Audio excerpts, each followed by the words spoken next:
여러분 안녕하십니까? MBC 경남 좋은 아침 출발합니다. 저는 백근곤입니다.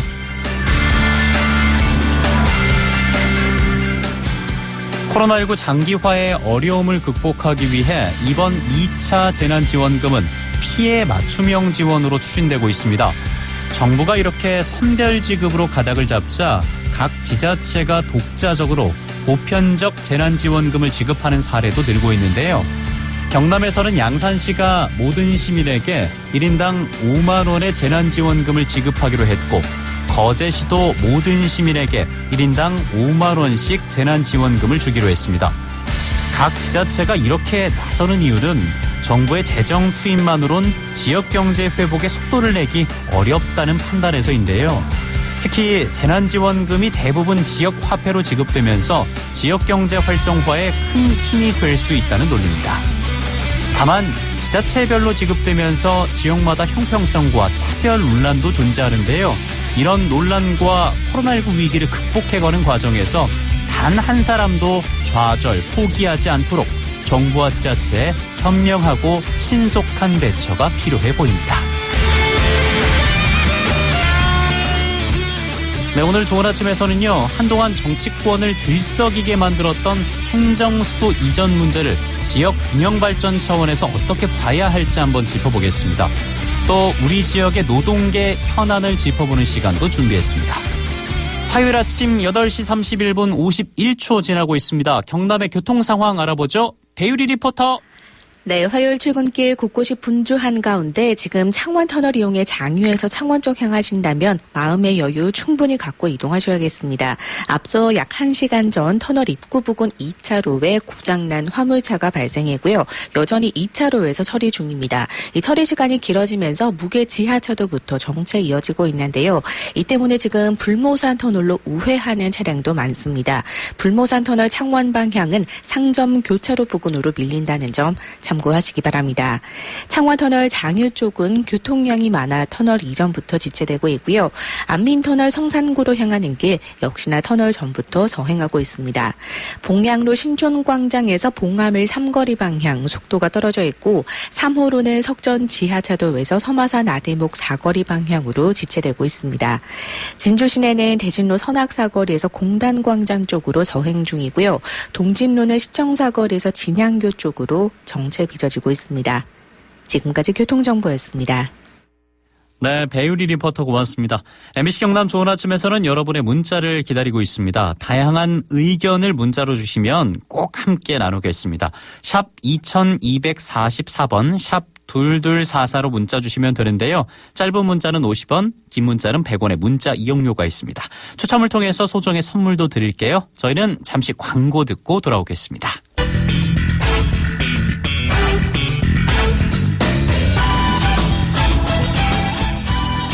한동안 정치권을 들썩이게 했던 행정수도 이전. 코로나19 재확산과 연이은 수해와 태풍으로 조금은 주춤한 분위기입니다. 하지만 이 행정수도 이전 문제에 대해서 지역이 꾸준하게 관심을 가질 수밖에 없는 건 바로 이 문제가 우리나라의 균형 발전과 연계된 문제이기 때문입니다. 그래서 오늘은 지방분권 경남연대 안권욱 공동대표 연결해서 이 행정수도 이전 문제에 대해서 얘기를 한번 나눠보겠습니다. 대표님 안녕하십니까? 예, 안녕하십니까? 예, 이 행정수도 이전 거슬러 올라가 보면은 지난 노무현 정부 때 시도됐다가 결국 완결되지는 못했잖아요. 예, 그렇습니다. 예, 뭐 그 배경이라든지 그리고 현재까지의 상황 한번 정리해 주시죠. 예, 이 행정수도 이전 문제는 참여정부 초기에 신행정수도 건설을 위한 특별조치법, 이 법이 국회를 통과하면서 등장을 했습니다. 예. 이후에 2004년 헌재의 위헌 판결에 따라서 그 특별조치법이 폐지가 되었죠.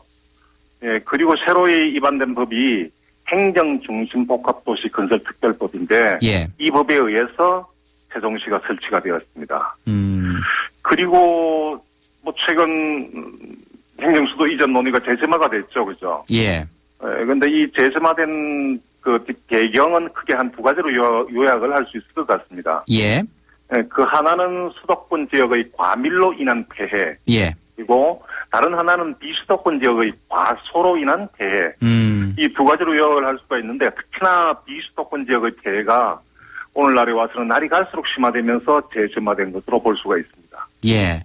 뭐 지금 서울공화국이라고 할 정도로 서울 중심. 네, 그렇죠. 예, 수도권 중심의 이제 나라로 계속해서 나아가고 있는 상황이기 때문에 그런 것들을 하루빨리 좀 극복해내야 될 텐데 특히나 우리나라 균형 발전과 연계된 문제이기 때문에 이거는 사실 뭐 정치권에서 서로의 유불리를 따지기에는 너무나 큰 문제, 굉장히 중요한 문제지 않겠습니까? 네, 그렇습니다. 말씀처럼 균형 발전의 맥락에서 보면 이 수도권 지역 사람들이 행정수도 이전에 대해서 관심이 높을 수밖에 없지 않을까라는 생각을 하고 있습니다. 예.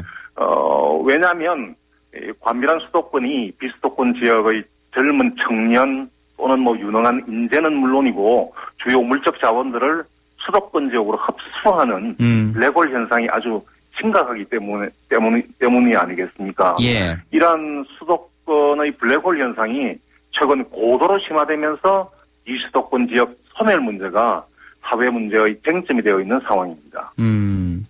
서울공화국이라고 할 정도로 모든 것이 지금 뭐 수도권에만 집중되어 있는 상황인데 뭐 이를 극복하기 위해서 정치권에서 여러 논의가 진행되고는 있습니다. 하지만 또 수도가 곧 서울이다 이런 관습 헌법을 폐지해야 되지 않겠습니까? 예, 동의합니다. 제가 보기에도 예. 이 관습헌법이라는 이 개념들이 도대체 어떻게 생성된 것인지 사실은 애매한 부분이 있습니다. 그래서 기존의 어떤 관념이나 이런 것들 좀 이제 기존적인 어떤 관념에서 좀 벗어나는 그런 게 필요하지 않을까라는 생각은 또 하고 있습니다. 예. 그런데 이게 뭐 특별법 제정과 헌법 개정이 필요한 상황이다라고 알고 있는데 이게 이해하기 쉽지 않아서요. 설명 좀 부탁드리겠습니다. 우선은 특별법 같은 경우에는 이제 행정수도 이전과 관련된 새로운 법률을 제정을 하자는 의미고, 예. 동시에 이제 헌법 개정 같은 경우에는 헌법을 개정을 해서 소위 말하는 이제 그 행정수도 이전을 용이하게 하자는 그와 같은 의미이죠. 그런데 제가 보기에는 개헌이 더 효과적이라는 판단입니다. 개헌이 더 효과적이다. 그 이유가 있을까요?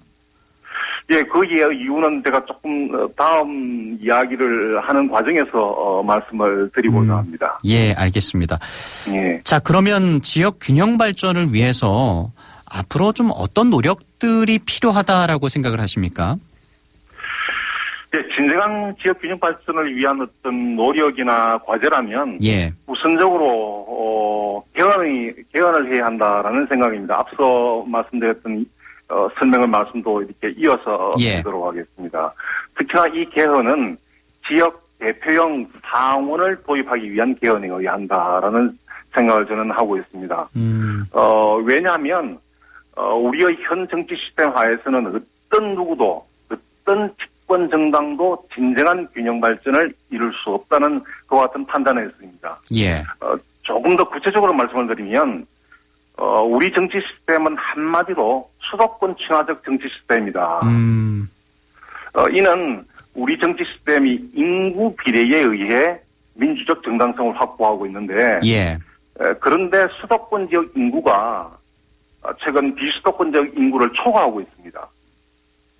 예, 그러므로 우리 정치 시스템은 수도권 친화적인 정치 시스템이 될 수밖에 없는 그 같은 구조에 놓여 있는 것이죠. 예. 따라서 개헌을 통해서 지역 대표형 상원을 도입해야만 진정한 의미에서의 지역 균형 발전을 이룰 수 있다라는 생각을 하고 있습니다. 좀 더 이야기를 좀 이어가도 되겠습니까? 예. 예, 지역 대표형 상원 제도를 통해서 이 균형 발전을 아주 성공적으로 이룬 나라가 있습니다. 어허. 예, 그 나라가 독일입니다. 독일이요? 예, 이 독일은 세계 2차 대전 이후에 그 당시에는 남북 간의 불균형 문제가 아주 심각했어요. 예. 그리고 다들 아시다시피 동서독 통일 이후에는 동서 간의 불균형 문제가 아주 심각했습니다. 그런데 그러한 불균형 문제를 지역 대표형 상원 제도를 통해서 잘 극복하고 예. 그게 최고의 나라로 발전을 하고 있습니다. 그래서 우리의 경우에도 지역 대표형 상원 도입하기 위한 개헌을 통해서 우리의 수도권과 비수도권 간의 격차 문제를 해결했으면 하는 바람입니다. 아하, 독일 모델을 우리나라에 적용시키는 것도 굉장히 중요한 방법이 될 수가 있다. 예, 이걸 뭐 직접 도입을 하자는 의미보다는 예. 이 상원 제도가 갖고 있는 여러 가지 장점들이 있습니다. 특히나 이 지역 대표형 상원 같은 경우에는 예. 앞서 말씀드렸던 현 우리가 갖고 있는 이 수도권 친화적인 어떤 정치 시스템을 예. 지역 친화적인 정치 시스템으로 전환시킬 수 있는 그와 같은 계기를 만들어줄 수가 있습니다. 그래서 제가 개헌의 과제를 첫 번째 과제로 말씀을 드렸습니다. 예. 그럼 마지막으로 경남에 한번 집중을 해서 질문 한 가지만 더 드리겠습니다. 이 행정수도 이전과 함께 공공기관 2차 이전에 대해서도 관심이 모아지고 있는데 경남의 입장에서는 관련해서 좀 어떤 준비를 해야 한다고 보십니까? 제가 볼 때는 2차 공공기관 이전 이 문제는 동남 지역이 좀 공동으로 대응을 했으면 어떨까라는 생각입니다. 예. 그리고 이 공동 대응은 우선은 시스템을 갖추는 게 참 중요하다. 그리고 그 시스템과 관련된 사항은 사실은 현재 국회에 계류 중에 있는 지방자치법 개정안 제11장 내에 특별지방자치단체라는 내용을 담고 있습니다. 그래서 이 법안에 담고 있는 이 특별지방자치단체 예를 잘 활용을 해서 동남 지역에서 그와 같은 사전적인 어떤 시스템을 갖추기 위한 구상들을 하는 것이 우선적 과제가 아닐까라는 생각을 하고 있습니다. 예, 동남권이 공동 대응을 하는 것이 중요해 보인다.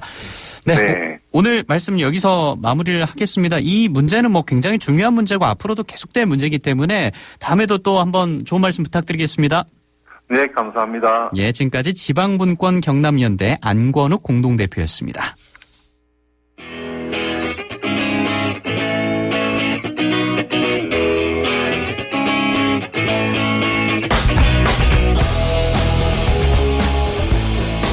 우리 지역의 노동계 현안을 짚어보고 함께 고민해보는 시간입니다. 금속노조 경남지부 문상환 정책기획부장 함께하겠습니다. 안녕하십니까? 예, 안녕하십니까? 예, 이제 추석이 며칠 안 남았어요. 예, 그렇죠. 추석하면은 여유 있어야 되고 좀 풍성하고 그런 느낌인데 올해는 사정이 녹록지 못합니다. 특히나 명절 생각할 틈도 없이 천막 농성을 하시는 노동자분들이 있다고요. 예, 지금 추석을 한 열흘 정도 앞두고 있는데요. 예. 창원을 기준으로 보면 현재 두 곳에서 천막 농성을 하고 있습니다.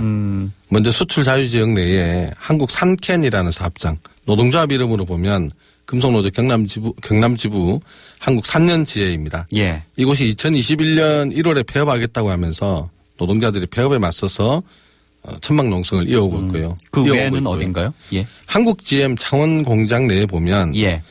부품 등을 이제 차량 수리 관련한 부품을 배송하는 물류센터가 있는데 예. 이 센터를 폐업하겠다는 GM의 방침에 알려지면서 정규직, 비정규직 노동자들이 함께 천막 농성을 이어오고 있는 경우가 있습니다. 예, 한국 GM 창원 공장 내 부품 사업소를 폐쇄한다. 이게 어떤 의미인 건가요?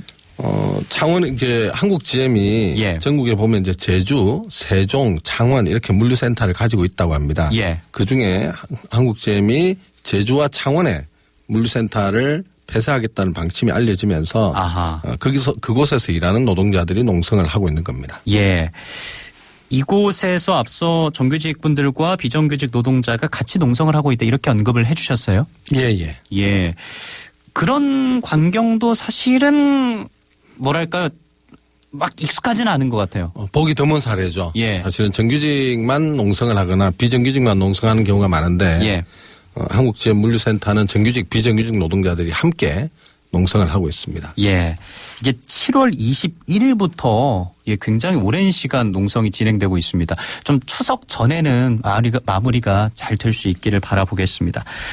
자, 그리고 지난번에 전태일 3법 관련 입법 청원을 하고 있다는 소식을 전해드렸는데요. 어떻게 진행이 됐습니까? 예, 이제 전태일 열사 50주기를 맞이하면서 최소한의 보호장치라도 만들어 보자고 저희가 8월 26일부터 국회 입법 국민 동의청원 공간을 통해서 입법 발의를 하고 있는데요. 근로기준법과 노동조합법 개정안은 입법 발의 시작한 지 25일 만인 지난 19일에 10만 명을 채워서 통과가 됐고요. 중대재해기업처벌법은 오늘 아침에 보니까 99,871명이라서 오늘 아마 입법 발의가 완료될 것 같습니다. 이제 정말 턱밑까지 왔네요. 예, 그렇습니다. 이른바 전태일 3법의 국회 논의가 이제 첫 발을 뗄 수 있는 상황인데 앞으로 어떤 과정들이 좀 남아 있습니까? 어쨌든 10만 명이 발의가 됐으니까요. 소관 상임위에서 다루게 될 겁니다. 이 국민청원을 통한 입법 발의가 사실상 처음 진행되는 것이고 처음으로 이제 적용된 법이기 때문에 국회에서도 관심을 가질 것이라 보고 있고요. 10만 명의 의지가 모인 법안이기 때문에 폐기되지 않도록 최선을 다해서 노력을 할 계획입니다. 예. 그 전태일 3법이라고 하셨는데 또 시간이 지났으니까 이게 어떤 법안인지 다시 한번 좀 소개 좀 부탁드리겠습니다. 예, 이제 근로기준법에 보면 근로조건의 최소한의 기준을 정하고 있음에도 불구하고 5인 미만 사업장에는 적용되지 않습니다. 그래서 이런 인원수의 제한을 두고 있는 11조를 개정해서 모든 노동자에게 적용하자는 것이고요. 그리고 노동조합법에 보면 노동관계 및 노동관계 조정법에 보면 노동자 및 노동관계 조정법에 보면 근로자의 범위나 사용자의 범위를 너무 축소하고 있습니다. 요즘은 이제 방송 작가분도 계시고 택배기사, 정수기를 수리하는 점검원 등 다양한 노동자들이 있는데 이들이 노동자로서 최소한의 보호를 받지 못하기 때문에 이들도 노동조합을 자연스럽게 만들 수 있도록 범위를 넓히자. 사용자의 범위와 노동자의 범위를 넓히자는 의미의 개정안을 내고 있습니다. 예. 그리고 5인 미만 사업장에 근로기준법이 적용되지 않는 사례가 많다. 근데 5인 미만 사업장 노동자분들이 굉장히 많지 않습니까? 예, 전국에 이제 노동자를 한 2천만 명 정도로 보는데요. 그 중에 5인 미만 사업장의 노동자들이 한 360만 명 정도 된다고 보고 있습니다. 한 18% 정도죠. 그러니까 5명 중에 1명 정도라고 보고 있고요. 사업체 기준으로 보면 전체 사업체 중에서 한 60% 정도가 5인 미만 사업장이라고 합니다. 엄청난 숫자인 거죠. 전체 사업체 중 60% 정도가요? 예, 그렇습니다. 굉장한 숫자입니다. 자, 그리고 노동조합법 2조 개정, 이건 또 어떤 내용을 담고 있습니까? 앞에 잠깐 말씀드렸는데요. 노동조합법 2조에 보면 근로자라는 범위를 임금이나 급료, 기타 이에 준하는 수입에 의해 생활하는 자 이렇게 제한을 두고 있는데 이러다 보니까 이제 특정 사업자에 속해서 근로계약을 쓰지는 않는데 특정 사업자를 통해서만 일을 할 수밖에 없는 노동자들이 있어요. 예를 들어 아까 말씀드렸듯이 덤프트럭 지입 기사라든지 또는 정수기 방문 점검원 등은 형식적으로는 개별 사업자를 등록을 하고 있지만 실제로는 중간에 어떤 특정 기업의 관리 감독을 받고 있습니다. 이런 노동자들이 이제 현재로서 노동조합법상에 노동자로 보호를 받지 못하고 있는데 이들에게 노동조합법상의 노동자로서 인정을 해주자. 지금도 소송을 통해서 하기도 합니다. 한 5년 정도 걸려요. 노동조합을 인정받는데. 그러니까 시대가 변한 만큼 노동자의 범위도 좀 넓히고 그리고 이제 하청업체도 있고 도급업체도 있고 이런데 그 실질적인 권한을 가지고 있는 원청사에서 교섭에 나올 수 있도록 그렇게 사용자의 범위와 노동자의 범위를 넓혀보자 이런 의미를 갖고 있습니다. 그러면 중대재해기업처벌법은 또 어떤 내용을 담고 있을까요? 이건 이제 앞에 두 법은 있는 법을 개정하는 건데 이건 이제 새롭게 법을 만들자는 거고요. 우리나라에서 하루 평균 한 7명 정도의 노동자가 아침에 출근을 했다가 집으로 돌아가지 못한다고 합니다. 하루에만 7분이나요? 예, 그렇죠. 평균 그렇죠. 2008년도에 이천에서 이천 물류센터에서 화재가 나서 40명의 노동자가 돌아가신 적이 있는데요. 얼마 전에도 있었잖아요. 그렇죠. 2020년 3월에 똑같이 판박이처럼 남이천 한익스프레스라는 물류 창고에서 화재가 나서 38명의 아까운 노동자가 돌아가셨습니다. 이처럼 이제 중대재해가 좀 반복되는 이유가 이렇게 이제 일을 하신 노동자의 대부분은 그 원청 직원이라기보다는 외주 직원이 많은 거죠. 이른바 위험의 외주화라고 하는데 위험의 외주화가 있고 이렇게 이제 사고가 나더라도 벌금 정도로 처리가 되기 때문에 사업주가 재발 방지에 대한 고민을 거의 하지 않는 거죠. 그래서 이걸 좀 제도를 바꿔보자 이렇게 해서 제안을 하고 있습니다. 예, 마지막 질문인데요. 사업장의 90%가 무려 산업안전보건법을 위반한다고요? 무려 90%. 예. 뭐 산업안전보건법이 아주 잘 돼 있다고 주장하시는 분도 있지만 예. 거기에 따른 사실 처벌이 벌금등으로 가볍습니다. 그래서 오죽하면 우리나라에는 사망사고 나도 벌금 50만 원 내면 끝이라는 말도 있거든요. 그래서 앞에 말씀드린 위험의 외주화와 함께 기업에 대한 처벌이 너무 약해서 이런 사고가 계속 이어지기 때문에 예. 제대로 좀 책임을 묻는 이런 법이 필요하다고 해서 저희가 중대재해기업처벌법을 제정하자고 하는 것입니다. 예. 참 당연한 얘기인데 최소한의 노동 조건과 노조할 권리 또 죽지 않고 일할 권리는 당연히 보호받아야 마땅하겠죠. 저희도 관심을 갖고 지켜보도록 하겠습니다. 여기서 마무리하겠습니다. 고맙습니다. 예, 고맙습니다. 예, 지금까지 금속노조 경남지부 문상환 정책기획부장이었습니다. 네, 연관된 얘기긴 한데요. 경남 지역의 일부 지자체가 한 달에 2번뿐인 마트의 의무 휴업일을 변경 고시하면서 마트산업 노조가 반발하고 나섰습니다. 그 기자회견 현장으로 가보시죠. 네, 지금부터 노동자 공간근무 시, 전통상인 및 중소상업인무 시, 창원시 일반적 대형마트 의무 휴업일 변경 차례 촉구 기자회견을 시작하도록 하겠습니다. 노동자들의 요구이니까 그것을 조례를 만들기도 하고 그렇게 해서 의무휴업일을 만들어왔던 그런 과정입니다. 유통재벌들은 이 의무휴업일을 얼마나 없애고 싶겠습니까? 이번 창원시의 행정은 이 유통재벌들의 소원을 들어주는 것과 유사한 행사를 한 것과 똑같습니다. 지금 현 시점이 다 답답하죠. 지금 저희 말은 아예 안 들어주고 그냥 거의 사측은 사측 입장만 내세우고 예, 그거 나와서 발장 끼고 있다 그냥 들어가요. 아니 저희는 말하자면 명절도 쉬고 의무 휴업도 쉬고 싶은 건데요. 회사에서 앞전에 이거 변경할 때 직원들의 의견은 전혀 하지 않고 바꿨잖아요. 그렇게 다시 우리는 그걸 다시 돌려놓고 싶은 거고.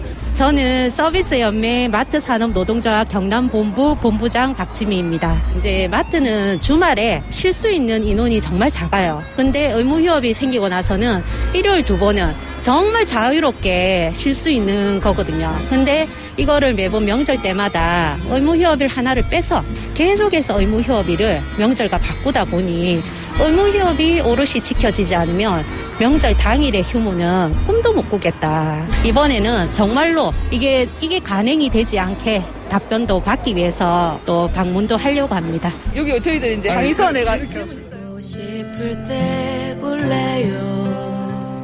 대형마트의 의무 휴업일은 둘째, 넷째 주 일요일인데요. 창원 김해 양산시가 추석 당일인 내달 1일을 대형마트 의무 휴업일로 변경 고시했습니다. 마트산업노조는 당사자인 노동자의 의견을 묻지 않고 일부 지자체가 졸속 행정 처리한 것에 대해서 유감을 표했습니다. 이에 대해서 창원시는 적법한 절차에 의해서 의무 휴업일을 변경 고시했기 때문에 철회는 불가능하지만 노동자들의 의견을 다시 조사해서 재고시하겠다고 밝혔는데요. 어떤 결과가 나올지 계속해서 지켜보겠습니다. 네, 9월 22일 화요일 저희가 준비한 MBC 경남 좋은 아침 여기서 마무리하도록 하겠습니다. 지금까지 제작의 황창호, 기술의 임종우, 조연출의 김여주, 현장 취재 남선희, 구성의 김태은, 저는 백근곤이었습니다. 함께해 주신 여러분 고맙습니다.